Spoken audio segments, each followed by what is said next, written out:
Madame la Présidente, Monsieur le Président de la Commission des lois, Mesdames les sénatrices, Messieurs les sénateurs. Jamais votre Assemblée n'aura, dans cette histoire récente, examiné en aussi peu de temps autant de textes électoraux.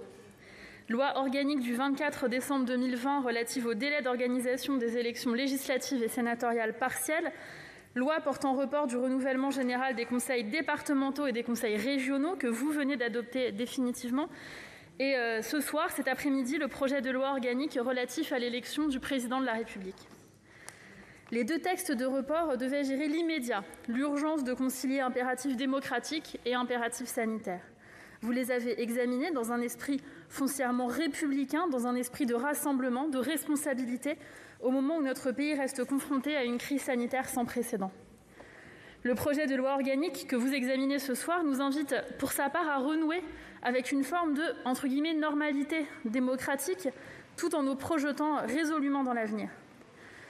Renouer d'abord en procédant, comme chaque année qui précède l'élection présidentielle, à l'actualisation de la loi organique du 6 novembre 1962 pour rendre applicables au scrutin présidentiel les évolutions des règles du code électoral intervenues depuis la dernière élection. Il permet aussi, comme à chaque fois, de tenir compte des remarques formulées par le Conseil constitutionnel à l'occasion du dernier scrutin. Ces adaptations, elles ont d'ailleurs été examinées par votre commission des lois et ne posent pas de sujet de principe, puisqu'elles s'en tiennent pour l'essentiel à l'application du droit commun. C'est ce souhait de s'en tenir au droit commun qui explique d'ailleurs que le gouvernement ait défendu au cours de l'examen parlementaire de ce texte le fait d'écarter le recours à la double procuration, par exemple, qui ne se justifiait dans son esprit qu'en cas de circonstances exceptionnelles ou le maintien de la durée d'1 an de la campagne présidentielle. Nous y reviendrons lors des débats.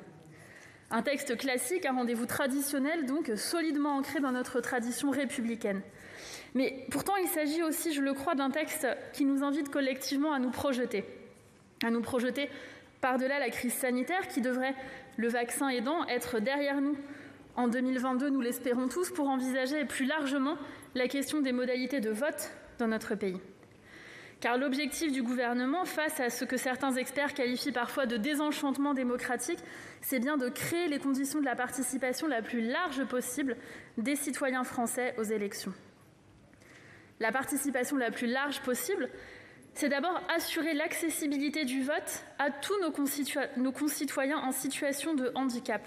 Vous savez combien le gouvernement y est sensible et engagé sur cette question. Le gouvernement a rétabli tout récemment le droit de vote de tous les majeurs sous tutelle et prévoit la production par les candidats de professions de foi en langage dit facile à lire et à comprendre pour les élections présidentielles. Je sais que cette préoccupation est très largement partagée par votre Assemblée et nous aurons l'occasion d'y revenir, notamment à l'occasion de l'examen de l'amendement de M. Moulier. La participation la plus large possible, elle passe aussi par plusieurs mesures ambitieuses qui figurent dans ce projet de loi organique. C'est la déterritorialisation du vote par procuration qui sera appliquée pour la première fois dans notre pays lors de ce scrutin avant d'être généralisée comme prévu à l'ensemble des élections. S'appuyant sur le répertoire électoral unique, pleinement opérationnel à compter du 1er janvier 2022, elle permettra d'y recourir beaucoup plus facilement, sans rien enlever à l'impératif de sécurité en la matière. Je voudrais rappeler à ce sujet qu'en outre, nos concitoyens pourront également profiter du dispositif déployé en ce moment par le ministère de l'Intérieur de e-procuration, qui dématérialise l'essentiel de la procédure de demande et de transmission en mairie des procurations. La participation la plus large possible, c'est enfin permettre aux détenus le vote par correspondance qui aura lieu pour la première fois pour un scrutin présidentiel, après le succès de l'expérimentation qui a été conduite pour les élections européennes. Ces avancées, l'Assemblée nationale les a validées à l'unanimité et elles ont reçu l'accord de la Commission des lois de votre Assemblée. Et j'espère qu'elles recevront ce soir l'aval de votre hémicycle. Au-delà de ces innovations, les discussions parlementaires à l'occasion de l'examen des différents projets de loi ont confirmé l'intérêt de toutes les formations politiques sur la question des nouvelles modalités de vote. À cet égard, je tiens à saluer ce soir la très grande qualité des travaux de la mission d'information consacrée à cette question, présidée par le président Buffet, qui a rendu ses conclusions au mois de décembre. De ces travaux, comme de nombreuses contributions reçues par le gouvernement, il ressort à la fois une attente et de ce que je qualifierais d'une forme de retenue prudente, une attente de propositions nouvelles et une forme d'impatience sur ces sujets, et en même temps la conscience que les modalités qui s'éloignent de l'urne traditionnelle et du vote papier posent bien sûr des questions de principe, des questions de faisabilité technique, des questions de sécurité qui méritent toutes d'être évidemment étudiées et sous-pesées avant d'être retenues.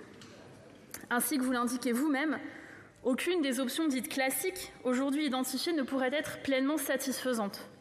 Le vote à distance, par exemple, n'est ni sûr ni fiable en l'état, en tout cas pas à l'échelle nationale. Le vote électronique n'est pour sa part techniquement pas possible, et nous convenons par ailleurs tous que le vote personnel dit à l'urne est le plus souhaitable. Face à cette situation, et soucieux d'apporter une réponse à cette attente, à cette demande de modernisation, le gouvernement a cherché à vous proposer une troisième voie qui nous semble concilier l'ensemble des contraintes, un dispositif qui puisse à la fois simplifier et renforcer la participation tout en assurant un vote personnel et un vote secret respectueux de la sincérité globale du scrutin. Un mot d'abord sur le choix du texte pour porter cette proposition. Les textes de report ne permettaient pas, à l'évidence, d'envisager des innovations. Et nos concitoyens n'auraient pas compris, au-delà des mesures d'adaptation au contexte sanitaire, des changements dans les modalités de vote. En revanche, le texte que nous décidons ce soir de discuter constitue cette occasion favorable. D'abord parce qu'il porte sur une élection certes structurante, mais extrêmement simple dans son principe. Quelques candidats départagés dans une circonscription unique par l'ensemble des électeurs. C'est elle, mieux qu'aucune autre, qui se prête à la mise en place d'un dispositif nouveau, contrairement au scrutin territorialisé dont les variables sont plus nombreuses et qui rend plus hasardeux le recours à des solutions non encore éprouvées. Ensuite, parce qu'il s'agit d'une élection qui mobilise, pour laquelle les Français seront heureux que les modalités de vote soient facilitées pour leur permettre d'y participer le plus largement possible. Le dispositif que nous porterons, vous le savez, vise à offrir la possibilité aux électeurs et aux électrices qui le souhaitent de voter sur une machine électronique quelques jours avant le scrutin présidentiel. Ce dispositif très innovant, j'en conviens bien volontiers, vise fondamentalement à tenir l'équilibre. Cette ligne de crête, très bien esquissée d'ailleurs par votre mission d'information. Cette proposition, elle est motivée par le souci de porter un dispositif qui réponde à l'attente exprimée par les élus de la nation de tout niveau et de toute sensibilité politique, et qui, dans le même temps, soit respectueux des principes et des exigences qui régissent l'organisation de nos élections. Je ne doute pas que cette proposition, comme l'ensemble du texte qui sera adopté, examiné en tout cas ce soir, sera l'occasion d'un de ces débats de haute tenue et profondément républicains qui honorent votre Assemblée. Je vous en remercie. Merci. La parole est à Monsieur Stéphane Le Rudulier, rapporteur de la Commission des lois constitutionnelles, de législation, du suffrage universel, du règlement et d'administration générale. Et pour 10 minutes, chers collègues.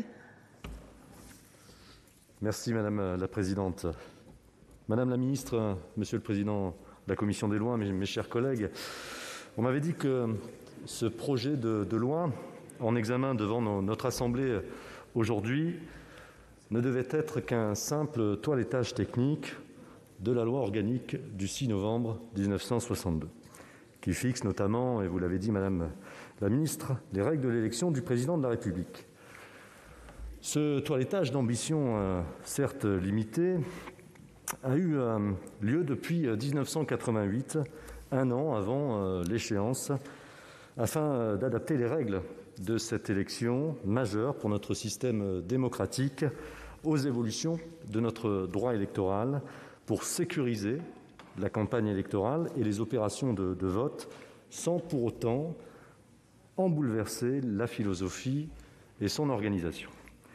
C'est d'ailleurs ce que la Commission s'est attelée à faire en proposant notamment quelques avancées significatives, mais toujours en respectant l'esprit initial de la loi organique. Ainsi, la Commission a adopté le fait de renvoyer à un décret simple en lieu et place d'un décret en Conseil des ministres s'agissant de la convocation des électeurs afin de préserver l'esprit de l'article 7 de la Constitution. La Commission a également créé une obligation pour les instituts de sondage de publier leur marge d'erreur. Un autre point saillant de nos discussions, nous avons tenté de traiter la problématique du chevauchement des comptes de campagne, puisque le report des élections départementales et régionales en juin 2021 a provoqué ce chevauchement entre les périodes de financement de ces élections et celles relatives à l'élection du président de la République. Aussi, afin d'éviter un certain nombre de difficultés sur la ventilation entre les dépenses engagées par un éventuel même candidat aux élections régionales et aux élections présidentielles, la Commission a proposé, par sagesse, de ramener au 1er juillet 2021 le début de la période de financement de l'élection présidentielle. Alors, Madame la Ministre, j'avais prévu de rentrer dans le détail de ces avancées techniques, mais malheureusement, un événement est venu contrarier mon raisonnement. Cet événement, c'est le dépôt, ce mardi à 11h, d'un amendement de dernière minute par le gouvernement proposant la possibilité d'un vote par anticipation par le biais de machines à voter. Et cet amendement est devenu en quelques heures un véritable point de friction entre le gouvernement et notre Assemblée. Ce qui m'amène à formuler plusieurs observations. D'abord, sur la forme de cet amendement. En premier lieu, si l'intention est louable de s'interroger sur l'évolution et la pluralité des modalités de vote pour essayer d'enrayer la montée régulière de l'abstention, la méthode employée par le gouvernement paraît quelque peu surprenante, car au-delà du fait qu'aucune saisine préalable du Conseil d'État n'ait été faite, quand on change les règles du jeu d'un mode de scrutin aussi essentiel pour notre vie démocratique, il faut avant tout avoir l'objectif d'obtenir un consensus de la classe politique et de l'ensemble de la classe politique, ce qui n'est pas le cas en l'espèce. En second lieu, l'amendement souffre d'incomplétude, laissant beaucoup de questions en suspens. Quel serait le nombre de machines à voter disponibles afin d'assurer un maillage territorial satisfaisant? Quelle serait la date du scrutin anticipé? Il est vrai que l'amendement que vous proposez indique qu'il ne s'agira que d'une seule journée dans la semaine précédant le scrutin, mais c'est largement insuffisant. Et ce n'est pas au pouvoir réglementaire de répondre à ces questions. Il y a là véritablement un risque d'incompétence négative très élevé. Mais au-delà de la forme, j'en viens maintenant au fond de l'amendement, et notamment sur le vote par anticipation. Par définition, un vote par anticipation signifie que la campagne officielle ne sera pas terminée au moment où certains électeurs accompliront leur devoir civique. Or, si un événement marquant venait à bouleverser au dernier instant la formation du jugement de l'électeur, je pense notamment au débat entre les deux tours, l'électeur ne pourra pas revenir sur son vote. Ainsi, plus la période d'anticipation sera importante, plus le risque et le changement d'opinion sera élevé, d'autant plus que, et vous le savez, la formation du jugement des électeurs peut intervenir très tardivement dans le cadre du processus électoral, parfois même dans les dernières heures. Malheureusement, ce vote par anticipation ne tient pas compte de cette réalité. D'un point de vue constitutionnel, j'aimerais ajouter que le fait que les électeurs ne disposent pas des mêmes éléments d'information le jour de l'élection entraîne inévitablement une rupture d'égalité des électeurs face au scrutin, ce qui peut porter atteinte à la sincérité du scrutin et donc, in fine, à la légitimité du candidat élu. Et ceci est d'autant plus vrai lorsque l'écart de voix entre les deux candidats est minime. Par définition, le vote par procuration est diffus car les électeurs ne sont pas confrontés au même instant électoral. Ce qui m'amène à penser que cette disposition peut être véritablement fragile constitutionnellement. Et permettez-moi d'évoquer le deuxième élément de fond, la problématique des machines à voter, qui, si nous avons bien compris, serait le support choisi pour pratiquer ce vote par anticipation. C'est quand même une réapparition quelque peu surprenante de ce dispositif qui, comme vous le savez, est pourtant soumis depuis 2008 à un moratoire. Le Conseil constitutionnel, juge de l'élection présidentielle, avait d'ailleurs souligné dans une de ses décisions que l'usage de ces machines à voter soulève un réel problème de fiabilité, lié notamment à l'impossibilité de réaliser les tests permettant de vérifier le bon fonctionnement. Le moratoire, pour l'heure, n'est d'ailleurs toujours pas levé. La question est donc toujours en suspens et concerne aujourd'hui près de 64 communes qui sont équipées avec du matériel de plus en plus vieillissant et qui se refusent à investir sans avoir la certitude de la pérennisation du système. J'ajoute un dernier point, que l'absence de bulletins de vote papier empêche tout recomptage et qu'il faudra donc faire confiance aux informaticiens pour s'assurer de l'absence d'un quelconque piratage. On peut enfin émettre des doutes sur le fait que le dépouillement ait lieu le jour même du scrutin, ce qui implique que les machines à voter seront stockées dans les mairies pendant plusieurs jours avec le résultat des votes en mémoire, ce qui peut ouvrir la porte à des fraudes. Alors, juste en guise de conclusion, un dernier mot, enfin, sur les effets sociologiques de cet amendement. On peut se demander légitimement si cette procédure ne favorise pas le vote des électeurs urbains de catégories socio-professionnelles supérieures, ceux-là même qui pourront se permettre de prendre une demi-journée de RTT en pleine semaine pour se rendre dans l'un des rares bureaux de vote du territoire avant tout simplement de partir en villégiature le week-end. Alors, même si nous devons nous interroger sur les évolutions des modalités des opérations de vote, il est certain que cela ne saurait être la seule réponse à l'abstention grandissante, car est-ce le mode d'organisation du scrutin qui crée l'abstention? Non, incontestablement non. Je pense que le désamour de nos concitoyens par rapport à la politique est beaucoup plus profond. Alors, Madame la Ministre, pour toutes ces raisons, la Commission a émis un avis défavorable à cet amendement, à une très large majorité d'ailleurs, et ce débat sur les modalités de vote aurait mérité une véritable discussion parlementaire à l'Assemblée nationale et au Sénat. Merci beaucoup. Madame la Ministre, mes chers collègues, ce texte met à jour des dispositions techniques et propose de nouveaux dispositifs pour les prochaines élections présidentielles. Certaines adaptations ne soulèvent pas notre opposition, par contre d'autres nous interrogent. Il en est ainsi des conditions de vote des détenus qui mériteraient d'être précisées. Pour d'autres, nous n'y sommes pas favorables, comme la déterritorialisation de l'établissement des procurations. Notre interrogation est renforcée par le dépôt de l'amendement gouvernemental sur l'instauration d'une procédure de vote par anticipation sur lequel je reviendrai. Ces deux points remettent en cause, selon nous, une forme citoyenne de l'organisation de ce scrutin. L'essentiel, toutefois, c'est ce qui n'est pas dans ce projet de loi. L'élection présidentielle est la clé de voûte des institutions de la Ve République. Vous avez, monsieur le rapporteur, rappelé que l'élection présidentielle au suffrage universel direct donne des pouvoirs très forts et très singuliers au président de la République, chef de l'État.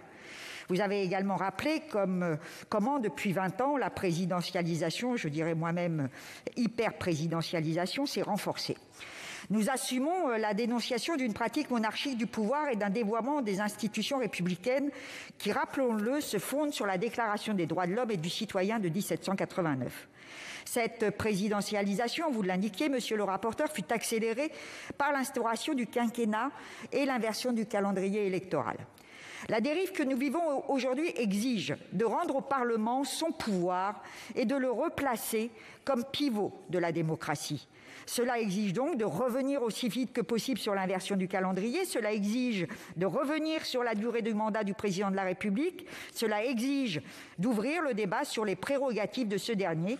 La crise sanitaire, nous le voyons bien, avec la captation du pouvoir par l'exécutif, accélère l'exigence d'une révision en profondeur de nos institutions. Oui, nous estimons qu'il faut changer de constitution par l'avènement d'une 6e République. Le texte très technique élude des questions essentielles. Nous poserons par voie d'amendement la question de l'audiovisuel dans la campagne électorale, officielle et non officielle, en proposant de revenir au choix de l'égalité durant la période entre le dépôt de candidature et le démarrage de la campagne officielle. Ces semaines sont essentielles pour la détermination du vote. Les candidats doivent être traités sur un pied d'égalité et non pas sur la base d'un critère d'équité, aux contours incertains, qui intègre en particulier les sondages qui, rappelons-le, sont diligentés par des instituts aux mains de grands groupes privés peu enclins à la neutralité dans le débat politique. Les sondages doivent être encadrés, limités, voire interdits durant une certaine période. Nous le voyons bien dès à présent, plus d'un an avant l'élection, certaines forces font déjà l'impasse sur le premier tour. Ce sera un duel Macron-Le Pen, point barre. La messe serait ainsi déjà dite et le pluralisme étouffé. Le système américain lui-même montre bien que la bipolarisation de la vie politique tue la démocratie à petit feu. La question de l'argent dans les campagnes présidentielles n'est abordée que par un biais lointain dans ce texte. Elle doit pourtant être posée clairement pour favoriser ce pluralisme si nécessaire. Pour favoriser l'égalité des candidatures, il faut limiter le niveau des dépenses électorales. Nous proposerons de les abaisser significativement. Nous proposerons également d'abaisser le seuil de remboursement des frais de campagne. Vous le constatez, ces trois thématiques, parmi d'autres, comme celle qui viendra en débat sur les parrainages, sont fondamentales. Enfin, nous proposerons qu'une réflexion soit engagée sur les conditions de déroulement d'une campagne présidentielle dans les mois qui précèdent le scrutin. Le risque existe qu'au moins à l'automne, nous ne soyons malheureusement pas sortis de l'épidémie, même si nous l'espérons toutes et tous. Comment permettre à ceux qui n'ont pas au moins accès aux médias de mener leur campagne durant une telle période ? Il faudra par exemple réfléchir à élargir le temps d'antenne longtemps avant la campagne officielle ou créer une plateforme numérique pour ouvrir dans l'égalité les nécessaires moyens technologiques à tous. L'abstention ne se combattra pas de surcroît durant une crise sanitaire par des évolutions, voire des manipulations techniques, comme le propose le gouvernement par un amendement qui créerait le droit de voter de manière anticipée.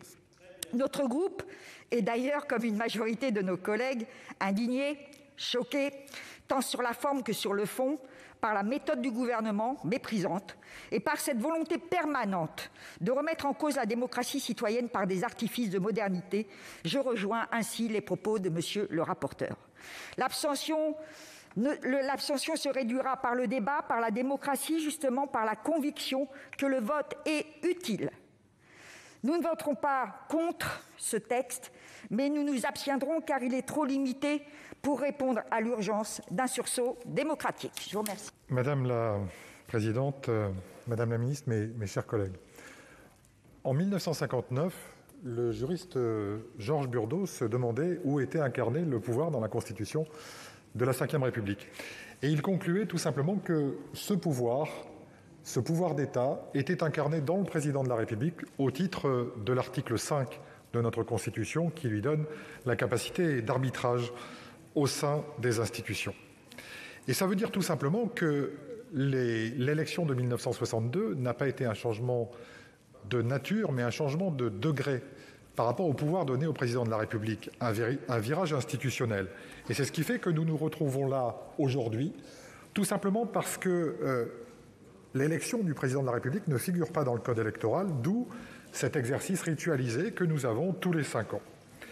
La vraie question, c'est faut-il continuer à procéder à ce rituel à un moment où nous sommes dans des circonstances exceptionnelles ? C'est ce que propose la majorité sénatoriale, c'est ce que proposait l'exécutif avant son happening de mardi dernier. En réalité, même un texte technique reste un texte politique. Et persister à le traiter comme un texte technique, c'est simplement procéder d'une révérence trop forte vis-à-vis de l'élection du président au suffrage universel. Cela voudrait dire aussi que tous les autres scrutins ne seraient pas importants, sauf celui-là. Cela voudrait dire aussi que la sacralisation de l'élection présidentielle ne nous permet pas de procéder à une modernisation de celle-ci. Or, je pense qu'il faut se garder des idoles, parce que, justement, en adoptant cette attitude, on en vient à intérioriser l'importance définitive de cette élection. Alors, le texte qui nous a été proposé initialement, c'est un texte de réglage, sans ambition majeure, une actualisation nécessaire avant chaque scrutin, parce qu'il faut faire un renvoi au code électoral, parce qu'il faut reprendre en compte les observations du Conseil constitutionnel. Le texte nous amène quelques modifications, je ne vais pas les reprendre, elles ont largement été évoquées. Il y a aussi quelques ajouts de la commission des lois, la convocation des électeurs par décret simple, l'actualisation de la liste des parrains, le caractère expérimental de la dématérialisation des comptes de campagne et des reçus-dons, l'obligation de publication des marges d'erreur par les instituts de sondage sur un amendement de Jean-Pierre Sueur et le démarrage de la période de financement de l'élection présidentielle au 1er juillet qui rétablit une disposition contestée par le Conseil d'État et nous avons donc fait un amendement de suppression. Nous avons également fait quelques propositions sur le parrainage en actualisant celui-ci et en donnant une nouvelle place aux citoyens dans cette modalité de sélection des candidats.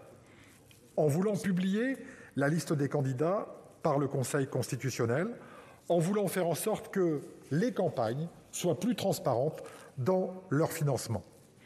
Viennent enfin les modalités de vote. Alors, je ne vais pas trop les détailler parce que ça fait plusieurs mois que je m'attache à le faire, mais pour le faire simplement, on va dire que nous avons tout essayé. Le vote par correspondance en 2022, le vote par correspondance par expérimentation, le vote par correspondance en 2027. Nous avons aussi tenté de mettre en place un vote par anticipation, non pas au sens où l'entend le gouvernement, mais en étendant la période de vote au vendredi, samedi, dimanche. Je regrette que la majorité sénatoriale n'ait pas jugé utile de retenir ces suggestions ou au moins de montrer qu'elle avait une quelconque volonté en la matière en les sous-amendant, parce que dans ces cas-là, il ne faut pas s'étonner au final des initiatives qui sont prises par les autres quand on a refusé d'en prendre soi-même.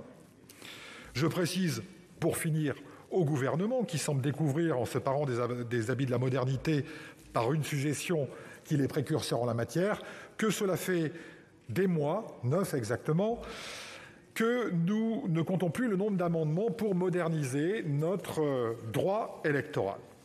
Et arrive l'amendement du gouvernement qui a un avantage, c'est de faire l'unanimité contre lui. Comment tuer une bonne idée potentielle ? Eh bien, je vais vous donner une réponse comme ça.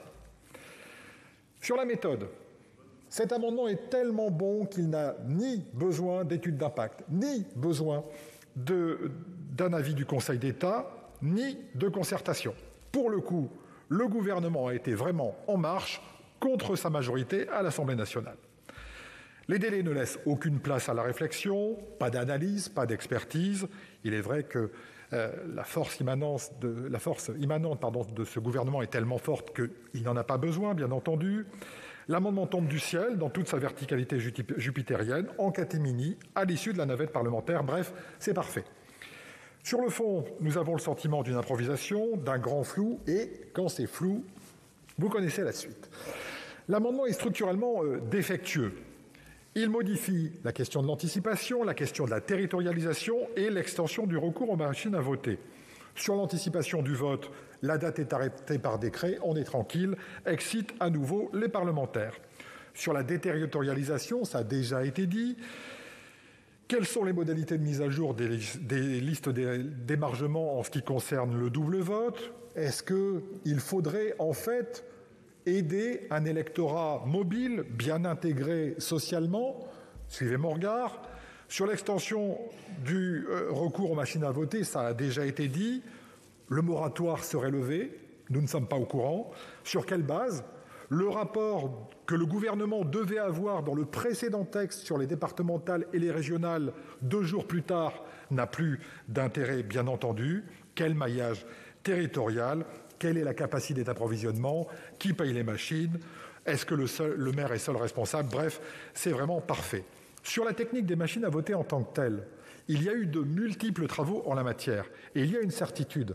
Il y a un rapport du Hacking Village de 2019 qui met l'accent sur le fait qu'aucune machine à voter n'est sûre, qu'elle soit en réseau ou pas.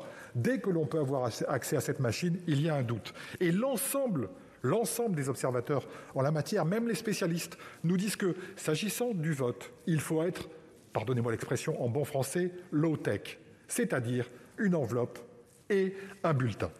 Alors, quelles sont les intentions réelles du gouvernement? Pourquoi ce changement de pied? J'ai eu des indices en lisant la presse comme vous. Le porte-parole du gouvernement nous a expliqué qu'Emmanuel Macron, candidat, avait pris l'engagement de donner plus de possibilités aux Français de participer.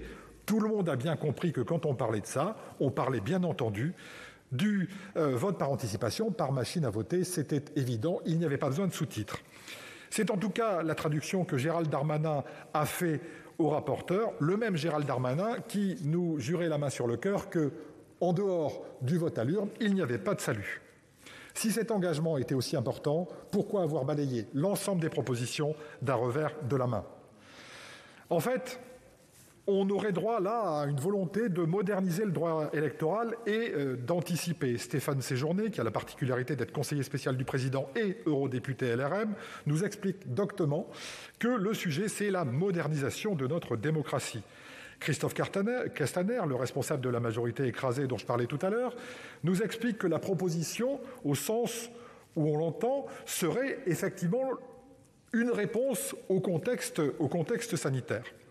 Le gouvernement est en train de se rendre compte, après un an, qu'il faut adapter le droit électoral. C'est parfait. L'intention, mes chers collègues, c'est un piège grotesque, c'est vrai, mais grossier aussi, pour le Sénat. Le même Christophe Castaner nous déclare qu'on peut rester nostalgique, surtout ne change rien, le Sénat nous a habitués régulièrement à cela. Soit, mais une observation, les propositions, elles viennent de cet hémicycle depuis 9 mois, et non pas entre deux lectures et en catimini. En définitive, et on le sait bien, cet amendement n'a pas vocation à aboutir. La vraie difficulté, c'est que les Français retiendront de cette séquence inopportune le sentiment d'un tripatouillage politique, même si ce n'était pas vraiment l'intention. Je regrette l'apathie du groupe LR qui n'a pas pu porter des évolutions du droit électoral, et je dis juste qu'en l'espèce, au vu de ce texte, nous nous contenterons de nous abstenir sur celui-ci et sur cette mauvaise initiative du gouvernement. Je vous remercie. L'amendement numéro 32 qui est présenté donc par le gouvernement. C'est à vous, Madame la Ministre.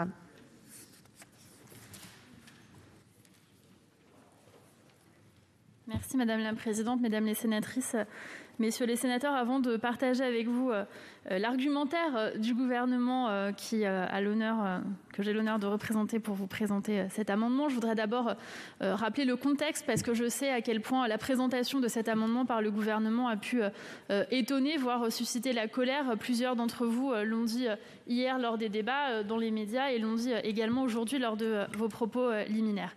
Donc je voudrais très simplement et en toute sincérité partager plusieurs éléments avec vous. D'abord, vous dire que je comprends votre étonnement sur la méthode. Votre étonnement et votre colère même sont légitimes. C'est vrai que nous avons déposé cet amendement entre l'Assemblée nationale et le Sénat. C'est vrai que de tradition, c'est quelque chose que l'on évite habituellement, de faire en sorte d'avoir cet amendement qui arrive ici en discussion au Sénat sans avoir pu être examiné à l'Assemblée nationale. Mais je voudrais tout simplement partager avec vous le fait que nous travaillons pour moderniser le vote, que beaucoup d'appels ont été faits, d'appels du pied à la fois de la part des députés, mais également des sénateurs sur les questions de modernisation du vote. Les amendements d'ailleurs que nous venons d'étudier, pour certains, en sont la démonstration. Et donc notre volonté, c'était à la fois de répondre à l'engagement du programme du président de la République sur la numérisation et la modernisation de la démocratie, de répondre à la volonté d'un certain nombre de parlementaires de pouvoir moderniser, numériser le vote et faire en sorte qu'en 2022, on puisse élargir les conditions d'accès à la démocratie, tout en respectant les impératifs, à la fois les impératifs sanitaires, mais aussi les impératifs de sécurité et de sincérité du scrutin. Et donc nous avons pris effectivement cette initiative, travaillé avec les services du ministère de l'Intérieur, et je remercie monsieur le sénateur Phil Libat d'avoir salué la qualité empirique du travail mené par les services de ce ministère et par ses administrations habituellement. Et c'est ce qui nous conduit aujourd'hui à vous proposer cet amendement qui nous semble être une forme de troisième voie entre le fait de ne pas bouger et laisser l'organisation du scrutin telle qu'elle est d'une part, et d'autre part une modernisation qui parfois nous semble peut-être aller trop loin ou ne pas permettre de garantir la sincérité du scrutin. Voilà en tout cas ce qui nous a amené à déposer cet amendement et à faire en sorte de vous proposer d'en discuter. Bien évidemment, le Sénat et le Parlement dans son ensemble, c'est à la fois une chambre de débat, mais c'est aussi une chambre de décision. Et donc, évidemment, c'est vous qui voterez. Et bien évidemment, comme vous le savez, mais je le redis, parce qu'on a parlé de passage en force, etc., nous ne passons rien en force, nous proposons cet amendement. Et le mot de la fin, bien évidemment, il vous appartient. Pour en venir maintenant... C'est la démocratie, absolument, monsieur le sénateur, et c'est heureux que ce soit comme ça. Pour en venir à la présentation de l'amendement, je voudrais vous dire que les élections, donc, elles sont organisées, vous le savez, avec une grande rigueur, grâce à la participation active des maires, des équipes communales, de l'administration de l'État. Et cette rigueur, elle se traduit par des modalités de vote simples et efficaces. Un vote à l'aide d'un bulletin, dans une enveloppe ou dans une urne, le dimanche du scrutin via une machine. Cette simplicité, elle permet de réduire drastiquement les malfaçons, les fraudes, les polémiques, les contentieux. Elle évite de faire peser une incertitude sur les opérations électorales et sur les résultats. Et elle permet de maintenir la confiance des citoyens dans les opérations électorales. Maintenant, si cette simplicité des opérations de vote, elle a les avantages de sa robustesse, elle en a bien évidemment aussi les défauts. Je pense ici notamment à la question de l'abstention, qui est importante au niveau des élections présidentielles, même si elle l'est bien moins, cela a été noté et j'y souscris évidemment, elle est moins importante que pour d'autres élections, mais néanmoins, je crois que régulièrement, le procès d'élection avec un fort taux d'abstention est fait, et donc chacun ici conviendra que nous ne pouvons pas nous satisfaire, pour nous qui justement aimons la démocratie, de ce taux important d'abstention à l'élection présidentielle. Alors bien évidemment, la méfiance de l'ensemble des citoyens français, elle a des ressorts divers et variés, cela a été abordé, mais je voudrais poser la question du nombre d'électeurs qui auraient besoin de voter à un autre endroit que là où ils se trouvent, qui ne sont pas dans leur commune quelques jours avant le scrutin ou même le jour du scrutin en tant que tel.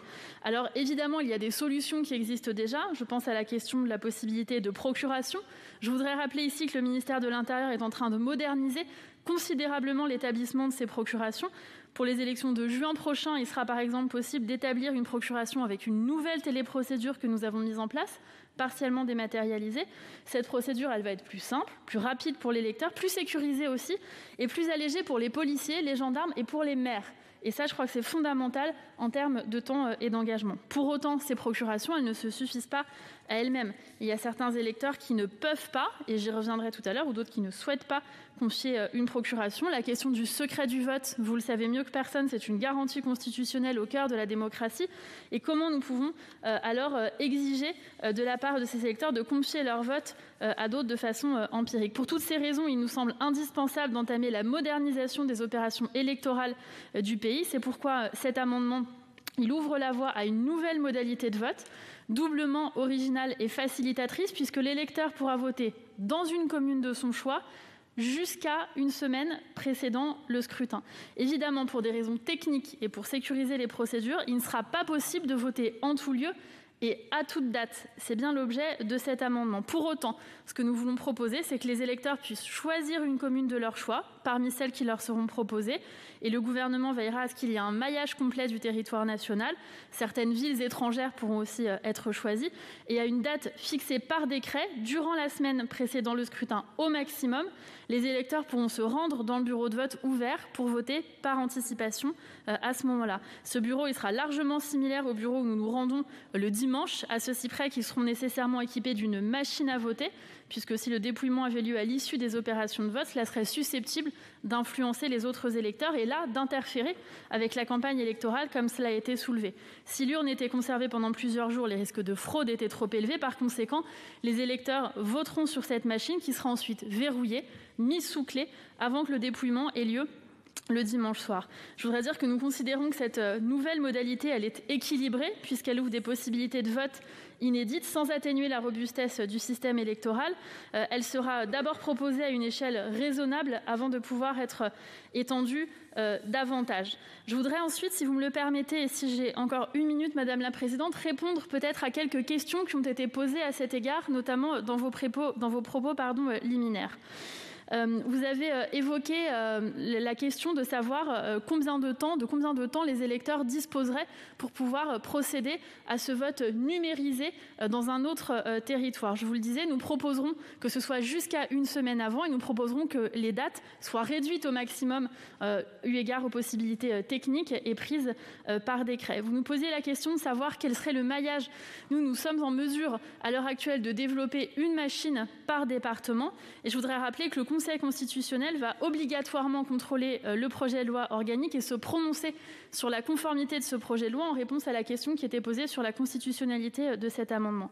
En ce qui concerne les réticences sur les machines à voter, je voudrais rappeler que jusqu'à présent, aucun incident n'a été signalé depuis 2012. Aucune élection nulle part en France n'a jamais été annulée pour cause d'incident sur une machine à voter. Il me semble que c'est important. Ensuite, je crois qu'il y a peut-être une petite caricature qui est faite sur cette proposition. J'entendais certains dire on veut permettre à des gens de partir en vacances à la Baule et de voter quand même. Moi, ce n'est pas du tout l'objet de cet amendement. Moi, je souscris complètement au fait que le vote, c'est un droit, mais c'est surtout un devoir, et que quand on doit se rendre disponible pour exercer son devoir de citoyen, évidemment, on se rend disponible pour exercer son devoir de citoyen. Mais je voudrais dire que cette proposition de vote numérique, puisqu'il s'agit bien de vote numérique et pas proprement parler d'un vote par anticipation, ce vote numérique, il favorise notamment le vote des gens isolés qui n'ont personne à qui confier leur procuration, ou des gens qui travaillent le dimanche, des jeunes ou de ceux qui viennent de déménager. Enfin, pour répondre à la question de qui va payer, qui est une question importante que je ne néglige pas, nous proposons dans cet amendement que ce soit l'État qui prenne en charge ces machines pour respecter les prérogatives qui étaient celles notamment du moratoire de 2008 sur les machines et pour ne pas imposer de coûts supplémentaires aux communes. Voilà la proposition que nous formulons. Enfin, je dois répondre parce que les grands auteurs ont été cités, Stéphane Séjourné, Christophe Castaner et Gérald Darmanin. Et en ce qui concerne le ministre de l'Intérieur, je dois rappeler qu'il s'est prononcé contre le vote par correspondance, parce qu'il y a, c'est vrai, un risque de manipulation et de pression, et nous partageons cet avis au gouvernement, mais pas contre le vote numérique qui permet à chacun d'être dans un isoloir, devant une machine à voter, comme lorsqu'il est seul devant une urne, dans les mêmes conditions exactes et strictes que devant le scrutin. Voilà l'amendement que nous soumettons à votre débat et à vos voix. Merci. La parole est à la Commission, monsieur le rapporteur. Votre avis. Merci, Madame la Présidente. J'ai déjà, dans la discussion générale, défendu le raisonnement de la Commission par rapport à cet amendement. J'y reviendrai, mais puisqu'on a eu, Madame le Ministre, une transmission de pensée, vous parlez de grands auteurs, effectivement. Donc je me suis... parler de Castaner, mais également de Monsieur Darmanin. Donc j'ai, pendant cette nuit, recherché les déclarations de Monsieur Darmanin. Et effectivement, en novembre dernier, vous avez raison, le ministre de l'Intérieur a déclaré, je cite, j'ouvre les guillemets, « Nous ne sommes pas capables d'être sûrs que le vote par correspondance, effectivement, vous aviez raison, comme le scrutin électronique, soit entièrement incontestable. Des cas de fraude peuvent être relevés. » Il écrivait également « Nous n'avons pas besoin de cela au moment où la légitimité des élus est attaquée. » Pire, il renchérit par rapport au vote par anticipation. Contrairement aux Américains, les Français ont l'habitude que l'élection se tienne en une journée et par ailleurs, il ne m'a pas semblé que le système électoral américain soit des plus incontestables ou plus lisibles que le nôtre. Je m'interroge d'ailleurs sur les volontés d'américaniser notre système institutionnel. Voilà en fait les déclarations que je tiens à disposition de Madame la Ministre. Mais je voudrais revenir également sur les machines à voter, et plus particulièrement les machines à voter qui sont déjà présentes dans nos communes, dans nos 64 communes. Les systèmes d'exploitation datent de 1995. Ils sont sous le système d'exploitation Windows 95. Vous imaginez bien qu'en termes de maintenance, ça pose de réelles difficultés pour ces communes qui maintiennent comme ils peuvent ce système, mais qui n'ont pas de réponse effective de la part de l'État depuis 2008. Et ce qui est d'autant plus surprenant, c'est ce que je disais dans mon propos, c'est qu'on a balayé d'un revers de main ces difficultés, notamment l'interrogation sur la fiabilité de ces machines à voter. C'est le Conseil constitutionnel qui, dans sa décision de 2008, a dit qu'il y avait un problème de fiabilité, notamment dans le cadre des élections législatives de 2007. Et puis, sur le dernier point, sur le vote par anticipation, je voudrais simplement dire la chose suivante. Il ne faudrait pas aboutir à un moment donné à des opérations de vote à l'identique qu'une commande sur Amazon. Je sais que ça peut être signe de modernité, mais je pense que, puisque vous citiez de grands auteurs, je vous renvoie à l'esprit des lois de Montesquieu, qui disait la chose suivante, que l'isoloir était essentiel pour la suspension du jugement quelques instants afin de faire le bon choix. Et ce n'est pas d'être rétrograde que de penser que notre système électoral actuel est quand même le mieux adapté pour notre système démocratique. C'est la raison pour laquelle la Commission, et pour toutes ces raisons que j'ai évoquées préalablement, émettra un avis défavorable. Merci. Je vais donner la parole à Monsieur Pacaud pour explication de vote. Oui, merci Madame la Présidente, Monsieur le rapporteur, Madame la Ministre. Je ne reviendrai pas sur les circonstances étonnantes de l'arrivée de cet amendement. Et vous avez vous-même, Madame la Ministre, reconnu effectivement que c'était un petit peu cavalier, entre guillemets, ou baroque. J'ai 3 choses, moi, simplement à vous dire. D'abord, en ce qui concerne la motivation de cet amendement, il y a un objet, généralement, il y a un objet lorsqu'on rédige des amendements. Vous avez prononcé 15 fois au moins le mot modernisation, mais en fait, il semble que la véritable intention, ce soit la lutte contre l'abstention. C'est souhaitable, c'est louable. Simplement, je suis très étonné. Je n'ai pas vu une seule fois le mot lutte contre l'abstention, enfin l'expression, dans votre texte. Et cet objet, il est très bizarre. L'objet d'un amendement, il est là pour expliquer pourquoi il y a l'amendement. Là, vous n'expliquez pas pourquoi. Vous expliquez comment. C'est une suite, en quelque sorte. Votre objet, il complète, entre guillemets, un amendement très incomplet, que vous avez d'ailleurs complété dans vos explications. Vous m'avez fait la leçon tout à l'heure sur l'égalité. À juste titre, peut-être. Mais alors moi, je vais vous la faire. Parce que franchement, en matière d'égalité, d'accès au bureau de vote électronique, alors là, vous allez pouvoir m'expliquer, vous allez devoir m'expliquer. J'habite dans un département qui s'appelle l'Oise, c'est un grand rectangle. Alors, on ne sait pas combien il y aura de bureaux de vote, il y en aura un, visiblement. C'est même pas dans l'objet, ce sera dans le décret. Alors, comment sera-t-il choisi? On peut supposer que ce sera la ville-préfecture, à moins que ce soit une ville où La République En Marche ait fait de bons votes, je n'ose le croire. Toujours est-il que, si c'est dans l'Oise, si c'est à Beauvais, quand vous habitez à Noyon ou à Crépy-en-Valois, aux confins de l'Aisne, très chère présidente, aux confins de la Seine-et-Marne, vous êtes à 100 km de la ville-centre. 100 km. Aller-retour, ça fait 200 km. Pensez-vous que beaucoup de gens, notamment les ruraux, vont faire la route? Vous allez privilégier donc certains urbains. Les ruraux, ils ont l'habitude d'être méprisés, mais ils commencent à en avoir assez. N'oubliez pas les gilets jaunes. Et alors, en matière de bilan carbone, pour un gouvernement qui nous donne des leçons d'écologie quotidiennement, alors là, bravo. La dernière chose, pour terminer, et je reprends l'idée de notre rapporteur. Effectivement, la citoyenneté, c'est un droit, c'est un devoir, c'est même une chance, c'est une responsabilité. Il a parlé d'Amazon, monsieur Le Rudulier, il a tout à fait raison. Moi, je vous dirais que je ne souhaite pas que notre démocratie devienne en fait quelque chose qui se consomme. Merci, chers collègues. J'ai fini. Qui se consomme. Je ne veux pas d'une fast-foodisation de notre démocratie. Merci. Monsieur Kerrouche. Bien. Madame la ministre, d'abord, je dois vous féliciter pour votre humour et votre audace, parce qu'il en faut, pour présenter un tel amendement. Je ne sais pas comment vous dire. Il y a un concept qui doit être propre à La République En Marche, ça doit être la creusitude.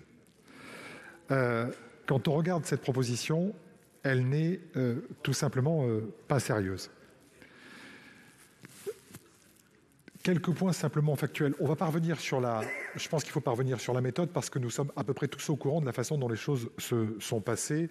Et j'allais dire, c'est une habitude pour le gouvernement de passer en force sur le Parlement, quel qu'il soit, sur sa majorité également. Mais simplement, rentrons dans la technique. Il y a plein de problèmes. Un problème tout simple, celui de la déterritorialisation du vote. Le fait que pour la première fois, avec cette proposition de vote anticipé, il n'y aurait plus moyen de rattacher un électeur à sa commune, puisque en effet, celui-ci voterait dans un bureau distinct. Et donc, en fait, nous n'aurions plus pour la première fois de connexion entre l'électeur et son territoire. Et ça peut éventuellement fausser la façon de concevoir le sens des votes. Sur l'orientation sociologique, vous dites qu'il n'y en a pas. C'est faux. Et on a un bon exemple. C'est tout simplement le fait que, en ce qui concerne les procurations, elles ne sont pas utilisées socialement de la même façon. Et en effet, c'est souvent la population la plus insérée et la plus mobile qui en profite, et on aura exactement la même possibilité dans le système que vous proposez.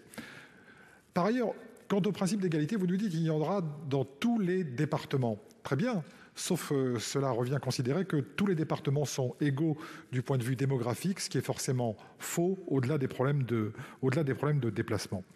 Et puis, il y a singulièrement la question des machines à voter. Et là, il faut être clair. Tous les ans, il y a des études de fait sur ces machines à voter. La dernière étude, c'est celle du Defcon Village de 2019, je vous l'ai citée tout à l'heure. Aucune de ces machines ne peut être certifiée conforme, quoi qu'il arrive. Dès le moment où il y a une intermédiation entre le vote et celui qui utilise cette machine à voter, il y a un problème. Ce problème, vous ne pouvez pas le lever. Cet amendement est une fausse bonne idée, c'est de la poudre aux yeux, et vous voulez nous faire passer pour des ringards en ayant eu cette idée parce que nous allons la repousser. Merci. D'une certaine façon, ce soir, j'en suis assez fier. Merci. Monsieur Temal. Merci Madame la Présidente. Je ne reviendrai pas comme mes collègues, mais je crois que tout le monde l'a compris, sur les conditions d'intégration, enfin de tentative d'intégration de cet amendement. Je crois que tout le monde a dit ce qu'il y avait à dire. Moi, ce que je regrette, c'est que si vous avez eu cette idée-là, je suppose qu'elle n'est pas arrivée maintenant, mais on aurait pu imaginer qu'à l'issue des élections municipales, où chacun a pu noter les difficultés rencontrées, et qu'en même temps, on devait tous vivre dorénavant avec un virus, etc. Peut-être qu'il aurait été intéressant d'ailleurs que le ministre de l'Intérieur réunisse les parlementaires, les chefs de parti, pour imaginer des dispositions particulières, plutôt que de venir là avec cette fausse bonne idée. Et pour ne pas être trop long, juste aussi dire que moi, encore une fois, sur le vote par anticipation, contrairement à d'autres, je pense que cette idée est intéressante. Et pour moi, il ne s'agit pas d'aller, on va dire, sur le chemin des Américains. Je pense que c'est une vraie question qu'on peut se poser, comme d'autres questions d'ailleurs, sereinement, sur comment on peut poursuivre, en tout cas faire en sorte qu'il y ait plus de participation au scrutin. Je pense que c'est une question qu'on doit se poser en tant que parlementaire, et je crois que celle-ci, comme d'autres, on ne doit pas avoir de tabou. Mais pour autant, malheureusement, vous êtes en train de tuer cette idée. C'est-à-dire que parce que ce qui va ressortir ce soir, c'est que l'amendement sera rejeté et que cette idée-là sera enterrée pour très longtemps. Donc c'est vraiment un vrai sujet. Dernièrement aussi, sur la modernité. Vous avez ce mot à la bouche, il faut numériser la démocratie. Je ne sais pas très bien ce que ça veut dire. Moi, ça m'inquiète. Mais par contre, dès qu'on vous pose d'autres options, d'ailleurs, on l'a vu dans les précédents amendements, tout était rejeté. Donc attention, Madame la Ministre, à ne pas faire de communication ce soir qui serait j'ai voulu moderniser et le Sénat, cette chambre rétrograde, a voulu nous bloquer. Je crois que ce ne serait là aussi pas une bonne chose de faite pour une démocratie. Donc ce soir, je crois que l'amendement sera rejeté et je vous invite à un peu de sérénité et de hauteur de vue. Je ne vais pas partager le tir de barrage de mes collègues sur le vote anticipé. Et puisqu'on parlait de bilan carbone, ce n'est pas la peine d'aller jusqu'aux États-Unis pour observer cette pratique, puisqu'elle est pratiquée depuis des dizaines d'années en Allemagne et en version papier avec des modalités sécurisées, et ça fonctionne, y compris quand les écarts de score sont très serrés. On ne remet pas en cause le mode de scrutin à cause du vote anticipé. Donc on aurait pu envisager une forme de modernisation. Moi, je pense aussi que ça aurait pu être envisagé ici en France. Malheureusement, vous l'avez adossé aux machines à voter qui, elles, sont plutôt un retour en arrière dans nos pratiques démocratiques, puisque si nous avons des urnes transparentes, c'est bien pour une raison, et nous n'accepterions pas que nous passions à des urnes opaques dans nos bureaux de vote. Les machines à voter reviennent en gros à fermer complètement la transparence du scrutin et posent un problème démocratique certain. Je pense que les machines à voter actuellement en utilisation en France devraient être démontées, envoyées au recyclage. Elles sont dangereuses pour notre démocratie. Je pense qu'on ne devrait pas avoir à voter à travers ces dispositifs-là. On a un dispositif simple et transparent, on devrait le garder. Par contre, le vote anticipé aurait pu être débattu autrement, de façon plus apaisée, si vous n'aviez pas été aussi cavalier avec cet amendement. Merci. Monsieur Houpert.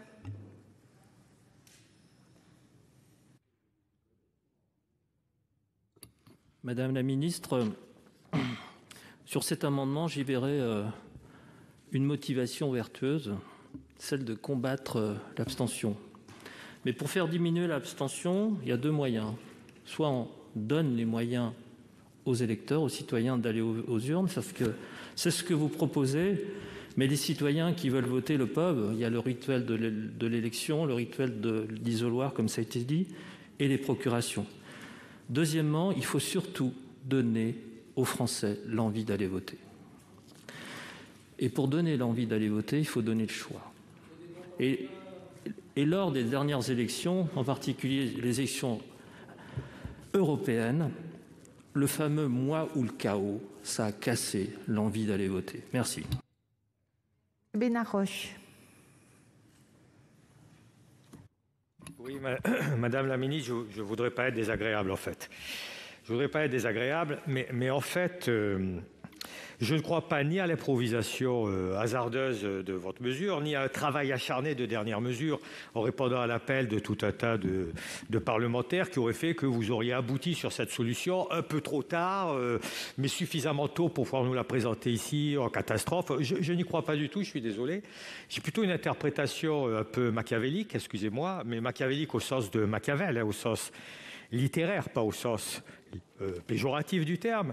Et c'est quoi cette interprétation? Je la vois pas avec trois questions. La première, qu'est-ce qui va se passer si votre amendement est refusé? Je suis désolé, cher collègue, monsieur Temal, je pense que les éléments de langage sont déjà prêts. Le fait de dire que c'était la modernité et que face à la modernité, il y a tout un ensemble d'élus du peuple qui se sont opposés à cette modernité parce qu'eux sont rétrogrades et ne veulent pas cette modernité. Je pense que les éléments de langage dans la présentation même qui en a été faite par des membres du gouvernement depuis 2 jours sont déjà en place. Donc je pense qu'on va y avoir droit. Et si par extraordinaire, quelque chose avait fait qu'elle ait des chances de réussir et que cet amendement soit passé, quels étaient les buts visés en fait? Réfléchissons. Quel est le public visé? Quel est l'électorat visé? On l'a déjà dit.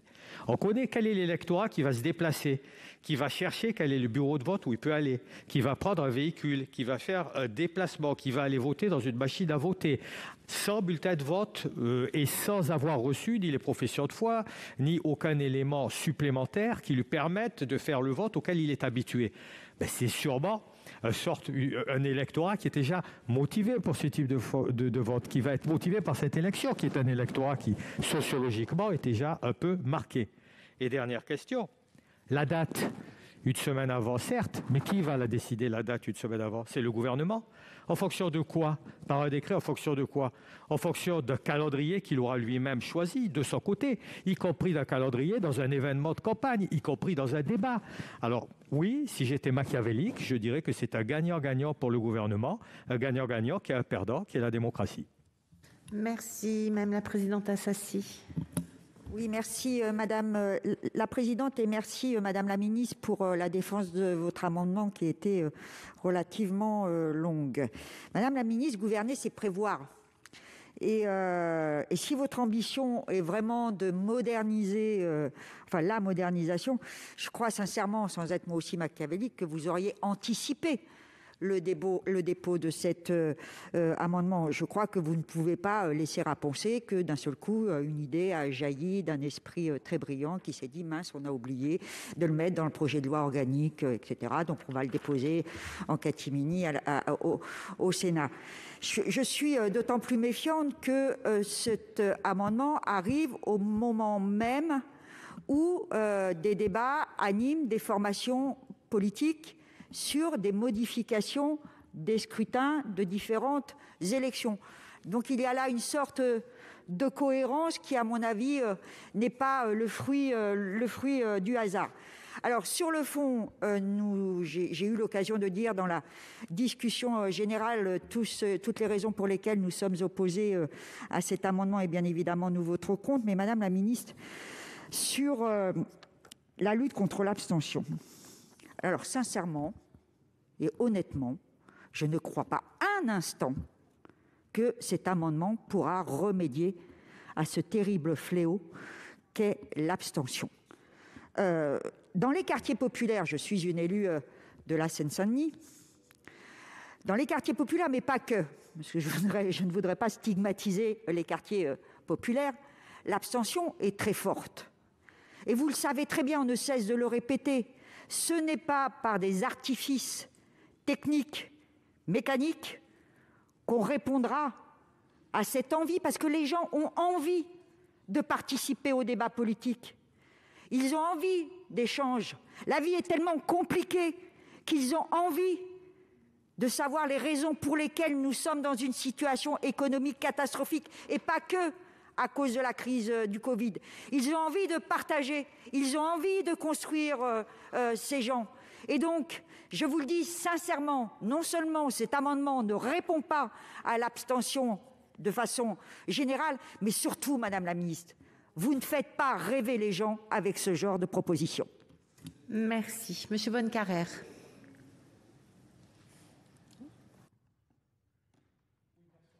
Nous ne voulons pas renouveler les termes de la discussion générale. Quelques observations rapides. Si effectivement l'objectif du gouvernement, lorsqu'il a déposé mardi, sauf erreur de ma part, ou mercredi en début de matinée, son amendement à l'occasion de l'examen du texte, il l'a déposé exactement, je pense que c'est mardi, de manière concomitante à l'adoption du texte qui concernait la date des élections départementales et régionales. Ce qui veut dire que si effectivement le gouvernement avait l'objectif de favoriser la participation et d'imaginer un autre mode électoral, à 24 heures ou 48 heures près, je suppose qu'il avait quand même réfléchi depuis quelques jours, voire depuis quelques semaines, à son hypothèse de travail, il avait toute possibilité de demander d'ouvrir cette possibilité à l'occasion des élections départementales et régionales, d'être dans une logique d'expérimentation, ce qui pouvait se comprendre et ne nous mettait pas en risque par rapport à l'élection principale de notre démocratie. Deuxième élément, machine à voter, puisqu'il y a les deux éléments, anticipation, machine à voter. La notion de machine à voter, aujourd'hui, vous n'en avez pas d'agréé sur notre territoire. Donc, soit, Madame la Ministre, vous avez disposé de cet équipement, très bien. Si ce n'est pas le cas, vous nous parlez d'une machine à voter qui est à développer. Vous comprenez bien qu'il n'est quand même pas très convenable d'organiser un mode de scrutin présidentiel à partir d'un outil dont nous ne disposons pas aujourd'hui et qui serait à envisager à développer. Troisième observation sur le terrain de la modernisation, nous avons regardé ces sujets et nous avons été très étonnés de voir que les pays qui paraissaient le plus en pointe dans cette modernisation, je pense en particulier à l'Estonie qui maintient sa position, mais qui est un pays plus modeste, mais je pense surtout aux Pays-Bas et à la République fédérale allemande, étaient revenus en arrière par rapport à l'utilisation des mécanismes électroniques. Je suppose quand même que vous avez fait une étude européenne là-dessus. Et j'ajoute enfin que la référence au Portugal est assez curieuse, et j'en termine, puisque le Portugal procède par vote par anticipation, mais je n'ai pas du tout connaissance qu'ils utilisent une machine électronique. Donc je ne comprends pas très bien pourquoi cette référence vient dans notre débat et vous renouvelle l'enjeu de maintenir la confiance de nos concitoyens dans le processus électoral. Merci, Monsieur Lecomte. Merci Madame la Présidente, Madame la Ministre, mes chers collègues. Il faut oser malgré tout. Il faut oser après une année où on nous a expliqué qu'on ne pouvait pas changer les règles, où nous faisions des propositions et à chaque fois c'était non, on ne pouvait pas modifier les règles électorales, elles étaient immuables, etc. Vous avez rappelé, Monsieur le rapporteur, les paroles du ministre de l'Intérieur. Puis d'un seul coup, voilà, alors qu'un texte venait d'être adopté pour les élections départementales et régionales, on ose. Et on ose proposer un bouleversement complet sur plusieurs points en même temps. On aurait pu parler des machines à voter. On aurait pu parler du vote anticipé. Finalement, ce sont deux sujets. Eh bien non, on ose et on ose tout en même temps. Alors que pendant 1 an, on n'a fait que de l'immobilisme. C'est quand même assez étonnant. Il faut oser. Alors, oui, la question de l'anticipation, elle existe. On le fait, les Français de l'étranger le font lorsqu'ils votent par Internet. Donc, ce n'est pas nouveau dans notre procédure électorale. On aurait pu aller un peu plus loin. Mais pourquoi, Madame la Ministre, vous nous proposez tout ensemble ? Pourquoi, Madame la Ministre, le gouvernement nous propose aussi des machines à voter alors que, vous l'avez évoqué, il y a quand même beaucoup de réserves qui s'expriment dessus. Pourquoi ne pas avoir proposé, finalement, dans un seul temps de principe de précaution, mais c'est vrai que quand on ose tout, principe de précaution, de le faire pour les élections départementales ou régionales sur un département ou une région donnée et qui souhaite le faire. Enfin, il y a une question d'égalité. Ça a été évoqué. Quand il y a plusieurs centaines de kilomètres pour aller à la machine à voter, qu'on nous ne dise pas que ça sera facile pour tout le monde et pour ceux qui travaillent. C'est quand même l'argumentation que vous nous avez donnée.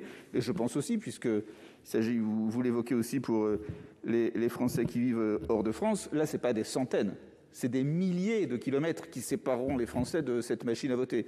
Donc, voilà, pour toutes ces raisons, ça semble assez étonnant, cette proposition décalée par rapport à un texte qui, quand même, a vocation à traiter de problèmes sérieux avec des arguments sérieux. Merci. Monsieur le Président Requier. Merci, Madame la Présidente, Madame mes chers collègues. Eh bien, je crois qu'on est tous d'accord sur un point, c'est de lutter contre l'abstention, et je crois qu'on a tous raison. Mais mon groupe n'est pas opposé, en principe, à une modification par le vote par anticipation. Les machines à voter, je suis un peu réticent, mais pourquoi pas un jour. Mais par contre, ce que je pense, c'est qu'il faut faire des expérimentations.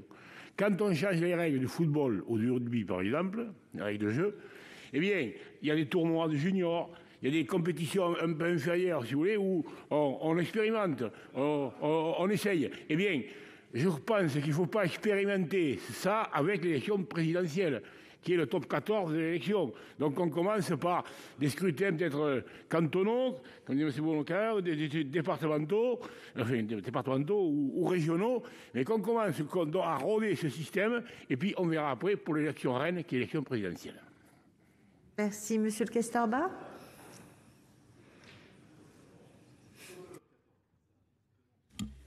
Madame la ministre, vous avez revendiqué la modernisation comme étant la motivation du gouvernement.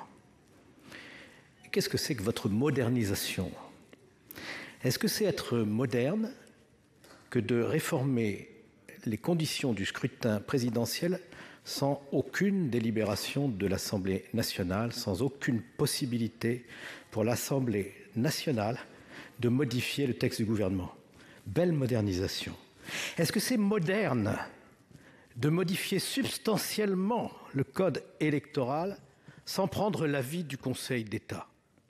Est-ce que c'est moderne, Madame la Ministre, de présenter un tel amendement qui concerne l'organisation de notre vie politique sans avoir pris la précaution d'une concertation avec l'ensemble des forces politiques de ce pays? Est-ce que c'est moderne de réformer l'organisation des bureaux de vote sans demander leur avis aux représentants des maires? Est-ce que c'est moderne, Madame la Ministre, de présenter au Parlement, dans ces conditions, aujourd'hui au Sénat, un amendement qui ne règle pas toutes les questions fondamentales que pose la réforme que vous mettez en œuvre, au point qu'on peut se demander s'il ne serait pas frappé, comme les juristes le disent, d'incompétence négative. Vous voulez les mains libres, comme d'habitude. Vous voulez tout régler par décret, comme d'habitude. Vous arrivez avec un texte qui est plein de lacunes, de failles, qui n'a pas été étudié sérieusement. Alors là, je dis, si c'est ça, votre modernité, alors je suis obligé de vous dire, je préfère me ranger parmi les anciens que parmi ces modernes-là. Et je vais ajouter une chose. Vous allez jeter la suspicion sur la sincérité du vote. Vous allez faire voter des Français alors que la campagne présidentielle est en passe d'atteindre son pic dans les 2 ou 3 derniers jours de la campagne. Des électeurs qui n'auront pas tout vu et qui se seront quand même prononcés. Vous allez mettre en place une organisation qui est une vraie usine à gaz et dont on n'entrevoit que les prémices. Et puis, le résultat de tout ceci, c'est, je vous l'assure, si vous persévérez, la contestation de l'élection présidentielle de 2022, comme Trump a contesté celle des États-Unis en 2021. Merci. Monsieur Savoldelli.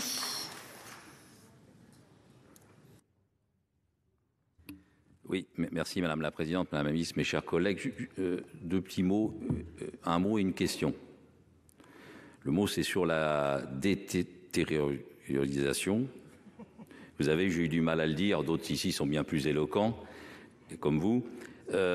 Franchement, on n'a pas besoin d'affaiblir la commune. On n'a pas besoin d'affaiblir les relations entre les maires et l'État. Donc je pense que c'est une mauvaise chose dans la confiance qui doit être établie entre l'État et la commune. La question que je vais vous poser, Madame la Ministre, je vous ai écouté, vous avez fait une défense d'amendement assez argumentée, avec des fois des élans d'enthousiasme, puis des fois plutôt des freins, parce que vous avez bien senti la difficulté quand même de nous convaincre. Je vous ai écouté pendant 9 minutes. Je me suis dit, il va y avoir une ouverture. Elle va nous dire ce qui est valable pour la présidentielle est valable pour les législatives. Comment ça se fait que vous avez oublié ça? Vous avez oublié l'Assemblée nationale? C'est-à-dire que toute votre argumentation sur l'abstention, sur il faut déterritorialiser, etc., vous avez des législatives qui sont dans la foulée des présidentielles, où on élit les députés, après on va élire les sénateurs et les sénatrices, et là, hop, il y a un brouillard total. Donc franchement, ça sent l'opération politicienne, on n'en a peut-être pas vu encore le loup, mais ça ressemble à ça. Parce que sinon, vous auriez intégré quand même, au minimum, l'Assemblée nationale et le Sénat dans votre réforme. C'est aussi une façon quand même de manquer de respect au parlementarisme. Mais si vous pouvez me répondre, ça serait bien, Madame la Ministre. Pourquoi vous avez omis de parler des législatives? On a le droit de s'abstenir aux législatives, on a le droit de s'abstenir aux départementales, on a le droit de s'abstenir aux régionales, on a le droit de s'abstenir aux municipales. Mais là, par un vent terrible, il faudrait alors là se ruer vers la présidentielle. Vous sentez que l'abstention va reculer comme ça? Merci. Monsieur le Président Marseille. Madame la Présidente, Monsieur le Président de la Commission, Madame la Ministre, moi je serai un peu moins sévère que beaucoup de nos collègues qui se sont exprimés. Parce que malheureusement, je pense que cet amendement vient d'ailleurs et que le gouvernement a appris en même temps que nous son existence. Et donc je rends hommage au ministre qui a dû s'évertuer à défendre quelque chose qui n'était pas très défendable. Pour autant, c'est malheureusement le rôle du ministre. Je pense que nous vivons malheureusement une démocratie sous ordonnance depuis près d'1 an. Les circonstances sont très particulières, c'est vrai. Mais elles deviennent de plus en plus particulières sur le plan démocratique.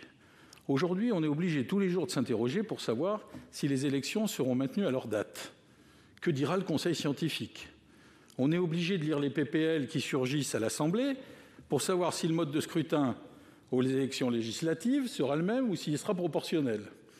On est obligé de regarder jour après jour si, comme au municipal, on a le droit d'avoir 2 procurations, ou malheureusement, parce que le gouvernement ne le veut plus, on ne les aura pas pour les départementales et les régionales. Parce que, pardon, si on ne peut pas aller voter, il y a les procurations. On n'est pas obligé d'aller faire quelques kilomètres pour aller voter devant une improbable machine, je ne sais où, dans un département.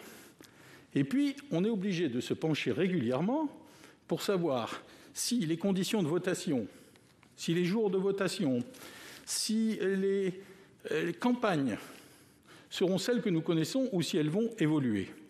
Je pense qu'il faut mettre un terme à tout cela. Je ne parle même plus de ce qu'on avait évoqué dans un passé pas si lointain, la baisse du nombre de parlementaires ou le redécoupage des circonscriptions. Je pense que notre démocratie a besoin de stabilité. Elle a besoin de stabilité et notre démocratie est malade. Elle est malade et nous avons un devoir collectif. Quand je vois le résultat de certains sondages qui nous promettent des choses que nous ne souhaitons pas, quand je vois ce qui se passe dans une grande démocratie au Capitole, je dis qu'il faut vraiment que nous ayons un sursaut et que nous ayons la volonté collective de faire en sorte rapidement de stabiliser la situation et d'avoir une démocratie stabilisée. C'est le moins qu'on puisse faire vis-à-vis des électeurs si on veut qu'ils viennent voter. Merci. Je voudrais simplement vous signaler pour que vous puissiez vous organiser que nous aurons un scrutin public. Et monsieur le rapporteur, vous avez demandé la parole. Et ensuite, je donnerai la parole au président. Oui, Madame la Présidente, je voudrais essayer de convaincre Madame la Ministre du bien fondé de notre position. Vous avez admis que la forme n'y était pas, mais j'aimerais revenir maintenant sur le fond. Madame la sénatrice a évoqué la crise sanitaire. On espère tous quand même qu'en avril et mai 2022, la crise sanitaire soit derrière nous. Je pense que l'ensemble des sénateurs de cette Assemblée partagent cet avis. Mais imaginons un seul instant que la crise sanitaire soit toujours aussi active en 2022. Dans le procédé que vous nous proposez, vous ne pouvez pas anticiper le nombre d'électeurs qui arriveraient dans ce bureau de vote. Imaginons que votre proposition soit retenue et un assentiment d'un bon nombre de Français, vous pourriez avoir des centaines, voire des milliers d'électeurs qui convergent vers un même point et créer un spot. Donc dire que c'est aussi une réponse à la crise sanitaire, moi je prendrais un peu plus de précautions. Notre collègue Philippe Bas l'a rappelé, ce n'est pas la première fois que les élections présidentielles ont lieu durant les vacances scolaires. Donc j'ai été rechercher en fait les taux de participation sur 2017 et 2007. Et on s'aperçoit que le premier tour du scrutin de 2017 a eu lieu pendant les vacances scolaires de la zone A. C'était Lyon, Bordeaux, et de la zone B, Marseille, Strasbourg, Lille, etc. Et que le taux de participation a pourtant atteint 77,77%. Il en est de même pour 2007. Et enfin, juste pour conclure, il y a eu des recours aux procurations qui ont déjà été facilités, notamment 3,36 millions de personnes ont voté par procuration lors de l'élection présidentielle de 2017. Ça a été dit, en 2022, le recours aux procurations sera facilité d'autant plus avec l'article L71 du Code électoral qui dispose que désormais tout électeur peut, sur demande, exercer sa procuration. Et puis également, ça a été dit, la déterritorialisation du vote. Et je me pose la question, pourquoi ne pas avoir souhaité, par exemple, prolonger le dispositif de double procuration pour l'élection présidentielle? Voilà, Madame la Ministre. Merci. Monsieur le Président de la Commission des lois, Monsieur Buffet. Madame la Présidente, Madame la Ministre, chers collègues, moi j'ai quelques observations. Je ne veux pas revenir sur tout ce qui a été expliqué, tout ce qui a été dit, à la fois sur le fond et sur la forme, sur la méthode. Naturellement, nous partageons ces analyses. Mais le Sénat, au mois de décembre dernier, a commis un rapport, en tous les cas la Commission des lois, sur le vote à distance. Vous avez eu la gentillesse et la sympathie de le rappeler tout à l'heure en tribune. Nous avons auditionné un grand nombre de personnes, singulièrement un grand nombre de services, y compris naturellement des services de l'État. Et il y a au moins 2 points de convergence qui ont été partagés par tout le monde. C'est l'insécurité technique et juridique du vote par Internet à ce jour, enfin numérique à ce jour, et de l'utilisation des machines à voter.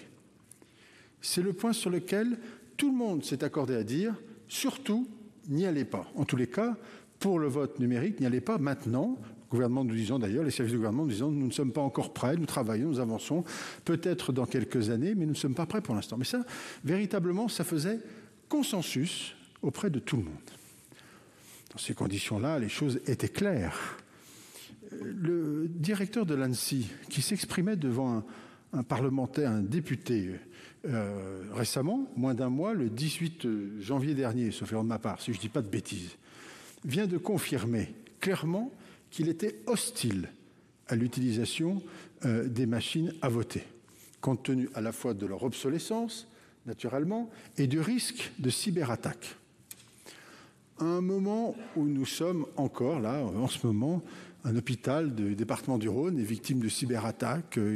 Ça fait plusieurs fois que les choses arrivent.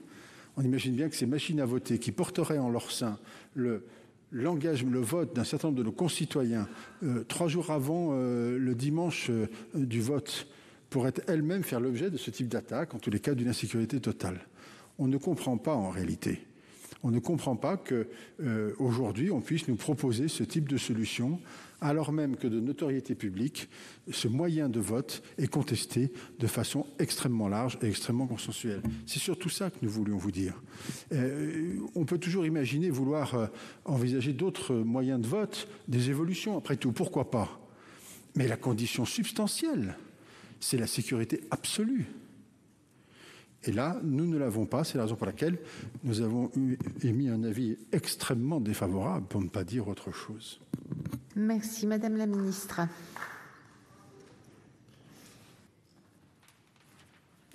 Merci, Madame la Présidente, Mesdames et Messieurs les sénateurs. Je vais tenter de répondre à plusieurs des questions qui ont été posées lors de vos interventions. D'abord, j'observe dans les différentes interventions des uns et des autres que l'objectif que nous voulons défendre par le biais de cet amendement, il me semble être partagé et faire consensus, celui de lutter contre l'abstention et de faire en sorte que chacun et chacune puisse venir participer davantage à l'élection présidentielle. Nous partageons l'objectif, me semble-t-il, et c'est déjà quelque chose où nous pouvons nous réjouir.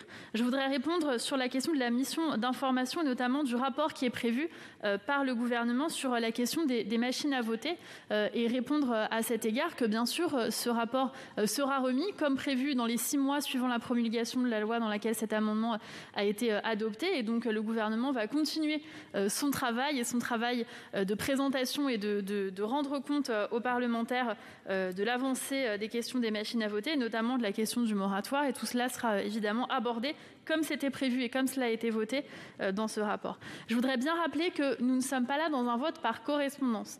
J'ai bien écouté, monsieur le rapporteur, les citations que vous avez partagées de monsieur le ministre de l'Intérieur. Il me semble que le ministre de l'Intérieur fait à ce moment-là état de ces réticences et que je partage et qui sont largement partagées vis-à-vis du vote par correspondance. Je suis tout à fait d'accord, monsieur le rapporteur, avec vous sur l'importance de se trouver seul face à son choix et seul face à son vote. Et là, on sera vraiment bien devant une urne, devant une machine à voter plus précisément. Et donc, cet instant de solitude et de suspension avant le vote, il sera bien prévu et bien maintenu par le dispositif que nous proposons. Je voudrais rappeler, je l'ai dit tout à l'heure, mais comme la question a de nouveau été posée, je voudrais vraiment rappeler que tous ces achats se feraient potentiellement aux frais de l'État. Il ne s'agit évidemment pas d'imputer une nouvelle dépense à des maires. Je voudrais préciser également que le choix des communes dans lesquelles ces machines existeraient serait fait, si cet amendement bien sûr était voté, en pleine consultation avec l'ensemble des maires pour pouvoir disposer de ces machines à voter dans les endroits où il y aura du monde. C'est une possibilité supplémentaire. On n'oblige personne parce que parfois j'ai entendu certaines réflexions qui auraient pu amener à penser que maintenant tout le monde voterait de cette manière. Non. C'est vraiment une possibilité supplémentaire qui est offerte en matière de bilan carbone. Par ailleurs, si on veut regarder le bilan carbone, et c'est une préoccupation louable et qu'évidemment je partage, nous allons pouvoir réduire justement le bilan carbone, puisque l'idée, ce n'est pas que les gens se déplacent quelque part pour avoir accès à cette possibilité de vote, c'est que quand ils se sont déjà déplacés ailleurs, ils puissent voter en dehors de leur commune sans avoir à faire cet aller-retour. Mais oui, donc très concrètement, cet argumentaire... je me permets de le dire, n'augmente pas la question du bilan carbone. Je voudrais réagir sur une question de forme et qui a été abordée par plusieurs membres du groupe socialiste. Pardon, mais c'est de le souligner, mais c'est le cas. Moi, je voudrais vous dire que j'ai l'impression qu'il y a quand même un petit procès d'intention qui nous est fait en disant oui, vous avez déjà prévu des éléments pour dire ci et ça. Moi, j'ai prévu de rien dire du tout. Moi, personnellement, je n'ai pas prévu de m'exprimer outre mesure sur les questions qui me sont posées. Je n'ai pas de rendez-vous dans les médias dans les jours qui viennent. Et donc, vous nous faites un procès d'intention d'avoir préparé des éléments de réponse pour dire que le Sénat est ringard. Moi, je n'ai jamais dit que le Sénat était ringard. On est toujours le ringard de quelqu'un. On est toujours le moderne de quelqu'un. Moi, je suis venue à la politique par un sénateur-maire, Jean-Claude Boulard, qui était sénateur-maire du Mans, pour qui j'avais le plus profond respect et qui était très engagé dans la défense du bicamérisme et dans la défense du Sénat. Vous ne trouverez jamais aucun propos méprisant de ma part vis-à-vis du Sénat et jamais je n'ai traité qui que ce soit de ringard ou d'anti-moderne. Je ne crois pas que ce soit là le débat. On propose simplement des alternatives. Il y a des alternatives qui sont proposées d'ailleurs aussi par des sénateurs sur la modernisation du vote. Certaines, nous avons étudiées, d'autres, nous les avons rejetées parce qu'elles ne nous semblaient pas pouvoir garantir la sincérité du scrutin. Donc il ne s'agit pas de faire une modernisation à tout prix et une escalade vers la modernisation ou l'américanisation ou que sais-je, mais très simplement de proposer des solutions qui volent et qui soient très concrètes. Madame la présidente Assassi dit « vous ne faites pas rêver les gens ». C'est un peu péremptoire. Moi, je crois qu'il y a des gens qui rêvent et des gens qui ne rêvent pas. Là, je pense qu'il y a un débat sur la question de la participation. Et je pense qu'au contraire, et d'ailleurs, l'intérêt nous avons été les premiers surpris à voir qu'il y avait un intérêt d'ailleurs d'une grande partie de la population pour ce débat que nous avons là ce soir, nous montre à quel point les citoyens sont demandeurs de nouvelles possibilités sécurisées pour pouvoir aller voter. Il n'y a donc pas de passage en force, il y a une proposition de notre part, un débat qui est en train d'avoir lieu et puis un vote. Donc il n'y a évidemment aucun passage en force, c'est simplement une possibilité offerte d'aller voter ailleurs. Voter ailleurs, ça ne peut pas se faire le même jour de façon sécurisée parce que nous sommes vraiment attachés à pouvoir garantir la sincérité du scrutin et faire en sorte que le scrutin ne soit pas contesté. Moi, je suis très sensible à des arguments qui ont été portés par plusieurs sénateurs de dire qu'on a absolument besoin de ne pas arriver à un scrutin présidentiel qui serait contesté et que cette sincérité, elle est nécessaire pour l'ensemble de la vie démocratique. Et là, nous sommes en mesure de proposer cette situation qui nous semble sécurisée. Enfin, pour répondre sur la question des législatives, effectivement, en ce qui concerne les élections législatives, la particularité, c'est qu'il y a différentes circonscriptions. Et donc là, avec la présidentielle, c'est une circonscription unique. Et donc, il nous semble plus...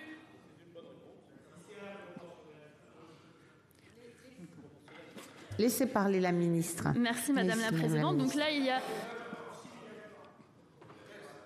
vous me posez des questions, je vous réponds. Vous n'allez pas maintenant me reprocher de vous répondre trop à vos questions. Sinon, je ne réponds pas aux questions. Moi, ça ne me dérange pas. Je suis à votre disposition. Le gouvernement est à la disposition du Parlement et je suis disponible aussi longtemps que nécessaire.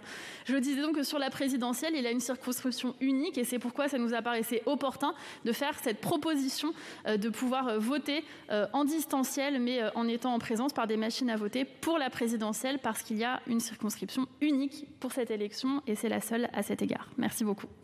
Merci. Donc, j'ai été saisie d'une demande de scrutin public par le groupe Les Républicains sur l'amendement numéro 32. Et je vous rappelle que l'avis de la commission est défavorable. Il va donc être procédé au scrutin public dans les conditions fixées par l'article 56 du règlement. Le scrutin est ouvert. Alors voici le résultat du scrutin numéro 84 sur l'amendement numéro 32.